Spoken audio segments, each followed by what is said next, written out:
You're listening to Live from Lord North Street, a podcast from the Institute of Economic Affairs. Earlier this week, the Prime Minister suffered a historic defeat after the Withdrawal Agreement was voted down in Parliament by a margin of more than 200 votes. I'm Madeline Grant, Editorial Manager at the IEA, and joining me today are Victoria Hewson and Dr. Radomir Tylecote of the IEA's International Trade and Competition Unit. They examine what these developments mean and what renegotiation with the EU could hold. They also discussed preparations for no deal or WTO departure. Finally, they assess the continued impasse around the Irish border question. If you like what you hear, be sure to subscribe to our podcast channel, IEA Conversations. Welcome, Radomir and Victoria, and thanks very much for joining us today. It's been a very tense and momentous week in Parliament. Radomir, can you just talk us through what happened this week with the meaningful vote? So the government brought a withdrawal agreement to Parliament that proposed to keep the whole UK in the customs union and Northern Ireland in the single market for goods. Therefore, by implication, under the powers of the Commission and ECJ, if there is no future relationship by the end of a transition period, which, according to the government's own legal advice, is liable to keep the UK in a backstop indefinitely because the EU has no incentive to release us from that. What happened last night was the government lost by 230 votes, 432 votes against this withdrawal agreement, and in fact only 39 of Theresa May's 154 backbenchers backed her deal. If we compare that to previous government defeats in the last 2 centuries or so, Gladstone's first Home Rule Bill back in 1886 was defeated by a margin of 30, which was considered severe since the full democratic franchise. Harold Wilson lost a couple of votes by 80 to 90 when he was already a spent force, but even then not higher. And in fact, in post-war territory, the only government defeat that seems to have come close was when the government in 1996 lost by 149 votes. A cynic might say, unsurprisingly, that was an attempt to limit MPs' pay increases.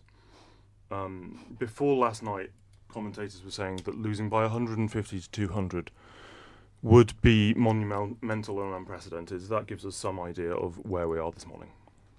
Yeah, so it isn't completely unprecedented. There has never been a parliamentary vote that has lost quite so dramatically as this. Extraordinary. And so, given where we're at, given the deep divisions and the lack of agreement, even amongst the Conservative Party, let alone throughout Parliament, would it now be wise to attempt to extend Article 50 just to give ourselves a bit of breathing space in order to negotiate something better? So the rules under Article 50 are that an extension is possible only with the unanimous consent of the other 27 member states.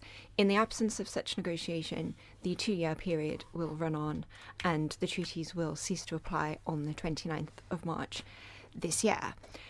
So while in theory it's possible to request an extension, you would need the agreement of all 27 member states. Now, it has been indicated by various European heads of government a request for an extension would be looked at favourably. However, it's also possible that it would come with strings attached. For example, a guarantee that, come what may, the financial settlement will still be made, even if at the end of any extended period we haven't agreed a full withdrawal agreement. Or potentially the 27 would be looking for some kind of undertakings as to what the UK government would do during this extension of time. For example, second referendum, or undertake certain legislative acts that would make it more difficult to negotiate the withdrawal agreement favourably for the United Kingdom.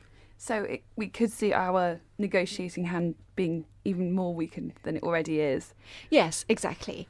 And frankly, the opponents of Brexit and critics of the government's approach often cite uncertainty and instability as grounds to criticise, frankly, Brexit happening at all. Just imagine extending the negotiating period with no known outcome is only going to further increase the uncertainty and increase the necessity for businesses to undertake no-deal planning because they simply can't afford not to. Therefore, the value of a transition period in any withdrawal agreement, as we've said before, it's a wasting asset, because the closer you get to the exit date, the more likely it is that businesses will have had to trigger their no-deal plans and spend money on it in any event. Yeah. So the usefulness of a transition period diminishes.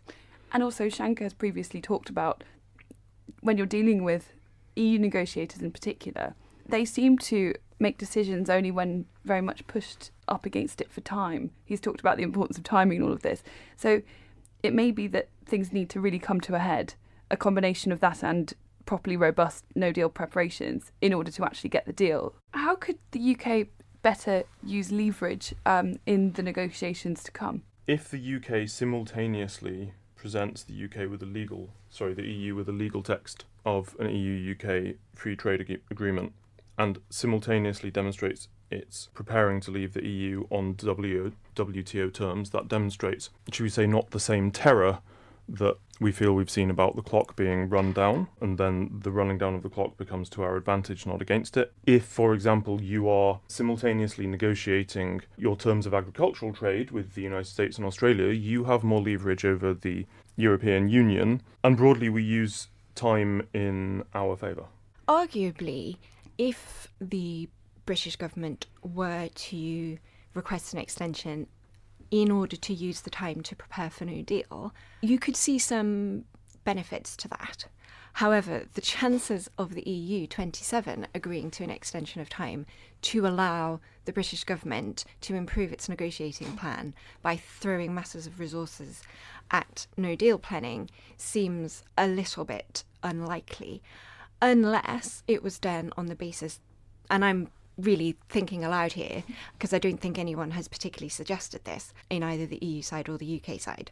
Potentially, if both sides were to say, it really looks like we're not going to succeed here in making a full withdrawal agreement happen, therefore let's extend Article 50 to give us both time to prepare for no deal in pragmatic and reasonable way. I could actually see some value in that, but I don't think that is likely to happen at all. I think it's also important to add that apart from the obstacles within continental Europe in terms of extending Article 50, such as Victoria alluded to, a relatively Eurosceptic member state government like Hungary refusing the extension, Andrea Leadsom this morning said that this is not going to happen. And so that brings us back to the use of time pressure. People have said in the last 24 hours or so that the fact that we are running out of time with the EU means we can't renegotiate, whereas others would say that in fact it's that very time pressure that makes it now possible to negotiate as the government simultaneously prepares for a WTO-oriented exit, aka no deal.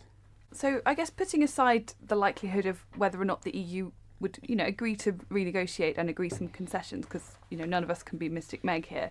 What kind of things do you think would be needed to improve the withdrawal agreement and give Britain a proper independent trade policy? If you were to speak to some of the officials that may be going back to Brussels to renegotiate, what kind of things would you say to them? Yesterday to the House and repeated this morning to the members of the Conservative Party by Brandon Lewis, Prime Minister said that she will hold meetings with my colleagues, our confidence and supply partner, the DUP, and senior parliamentarians from across the House to identify what would be required to secure the backing of the House, and that obviously implies reaching out to Labour MPs. She's also said that new ideas for negotiation would have to be genuinely negotiable and have sufficient support. One tactical concern you could raise there is that to begin with the concern that ideas are genuinely negotiable and will already have sufficient support, perhaps suggests that at the highest level there isn't really, even now, the resolve to use time pressure to achieve from the EU something that resembles what Theresa May described in her Lancaster House and Mansion House speeches, where she said that we'll not have truly left the European Union if we are not in control of our own laws, and that regulation should achieve the same outcomes but not be identical. So that really, the Prime Minister has already expressed the red lines of negotiation and what Brexit results should look like. The idea of Norway for now seems to have reared itself once more. And, to many onlookers, that would seem to be a pretty reasonable next course of action, because there is a kind of, a template that you would follow, and then there is, no obvious reason why that could not be negotiated after the event, renegotiated into a more of a Canada Plus type arrangement. What do you think, Rado? So, there are various issues here. Indeed, this concept of Norway for now, it's had various names, but it seems to revolve around temporary membership of the EEA, including EFTA membership, on a basis similar to Norway, as I say, temporary, so on the assumption that we would then leave and kind of transmute into Canada's situation in which we had an FTA with the EU. Temporary membership doesn't exist. This is being remarketed around the idea that the Prime Minister may have to reconsider her Brexit red lines, and there's a separate conversation to be had about whether they've been reconsidered already. If it's EEA combined with EFTA membership, there are two fundamental points here. The EEA mandates EU technical regulation, and that means being in a rule-taking scenario, and that means you don't really have independent trade negotiating capacity. For the UK to take on the single market acquis would now also mean without any vote in the EU institutions that make these rules. And as I say, we would be locked out of FTAs with other countries, especially the United States. So to put this in parliamentary terms, and this is before we discuss issues like free movement, by the way, in the Norway for now scenario. To put this in parliamentary terms, it's hard to see how those who are unpersuaded, within or outside Parliament, by the withdrawal agreement would be persuaded by Norway for now, or indeed Norway forever. And Victoria, going on the basis that this, crushing defeat has made the no-deal WTO exit outcome rather more likely, what have you made so far of the UK's no-deal preparation, which has obviously been ramping up massively in the last few months? Well, I would argue that it hasn't been ramping up nearly enough, both in order to genuinely be prepared for a no-deal outcome and in order to make the old slogan, no deal is better than a bad deal, something more than a slightly uncredible bluff by the Prime Minister. What we've seen is certain useful measures coming out of HMRC. For example, they have committed to allowing importers to account for VAT on exports from the EU using postponed accounting even after we've left, and to do that they would have to extend that to all imports from anywhere in the world, which is a slightly arcane point, but it's very important, and customs professionals and traders have welcomed that. But I'm afraid to say from HMRC side, that's only one very small step that they've taken, where we should have seen much more communication with traders, training for traders to get them ready for using systems and processes that are necessary to import and export goods from outside of a customs union. We've seen some other positive statements in the no-deal planning notices that were published over the back end of last year.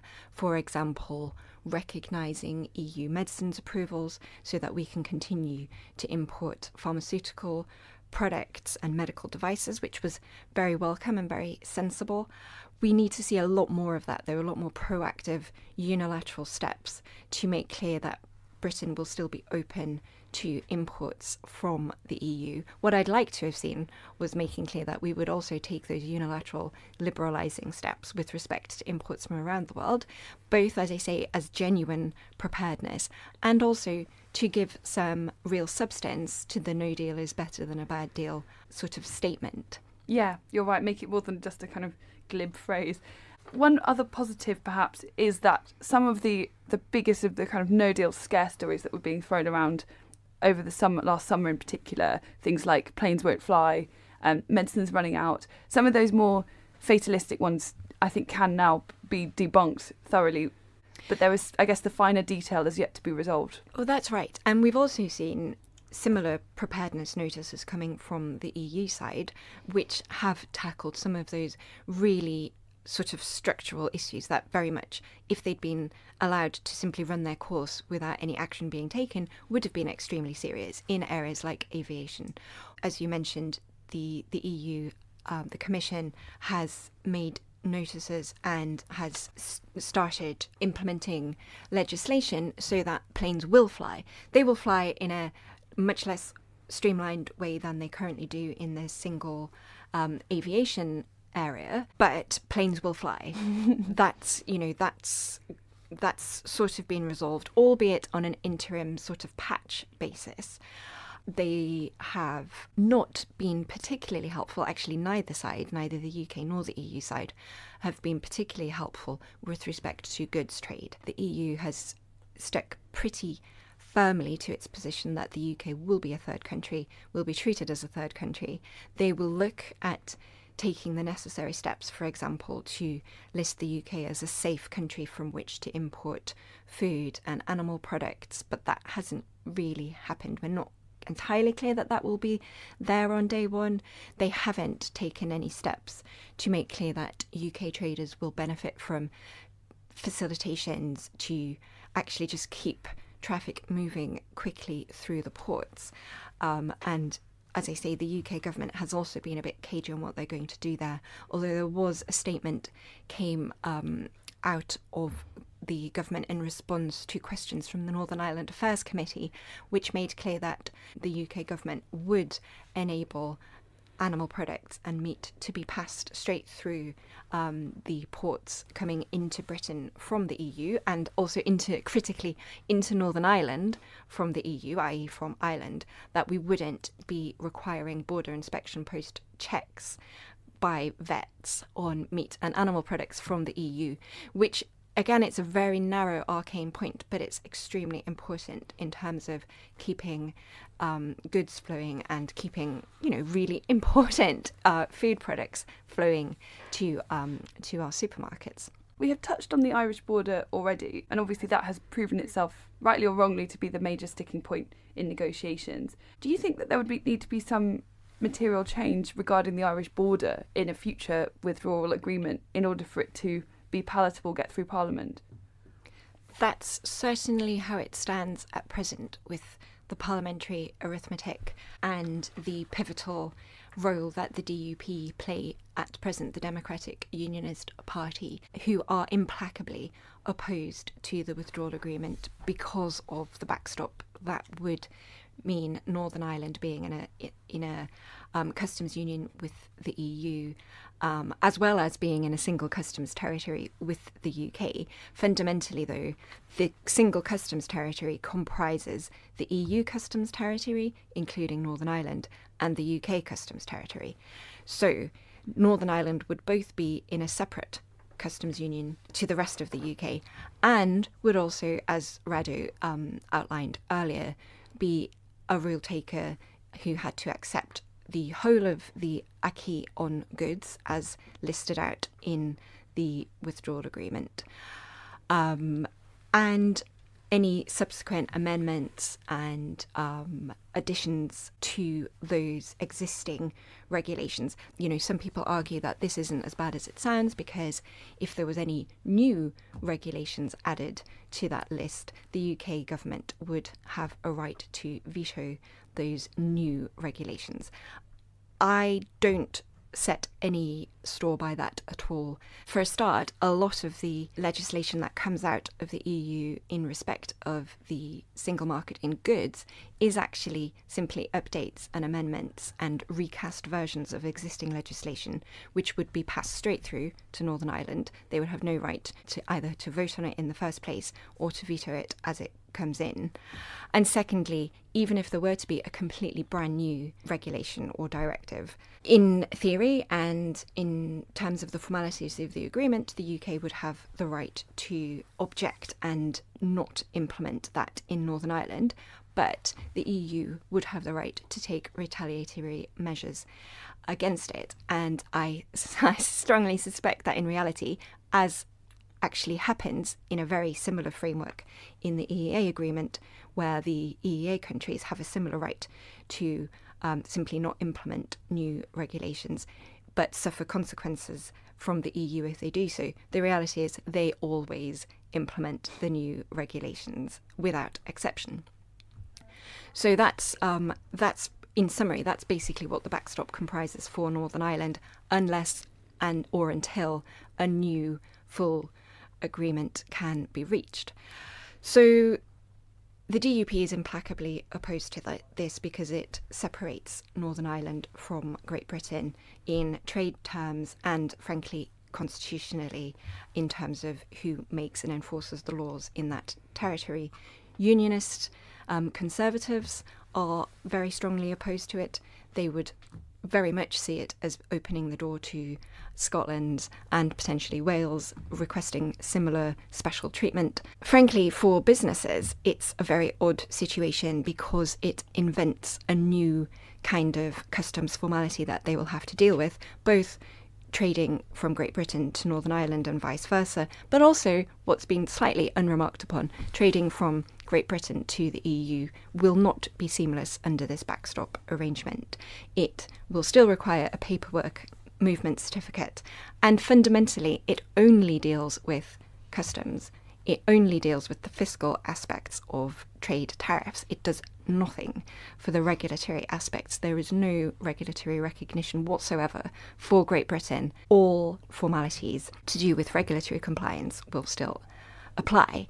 So both for reasons of prioritising the Union of the United Kingdom and, frankly, for prioritising trade with the EU and especially with non-EU rest of world countries, which would be completely on the EU's terms under the backstop arrangement. This is why people have resisted and voted against the withdrawal agreement. So any negotiations that the Prime Minister is able to carry out in the coming weeks needs to deal with those issues. Otherwise, it's not going to persuade any of the people around who object to it because of those reasons. None of us can be mystic Megs on this question, but it's very clear that something fundamental with the withdrawal agreement needs to change. Rado and Victoria, thank you so much for joining me today. Thanks so much. For more podcasts, blogs, reports and films, go to our website iea.org.uk.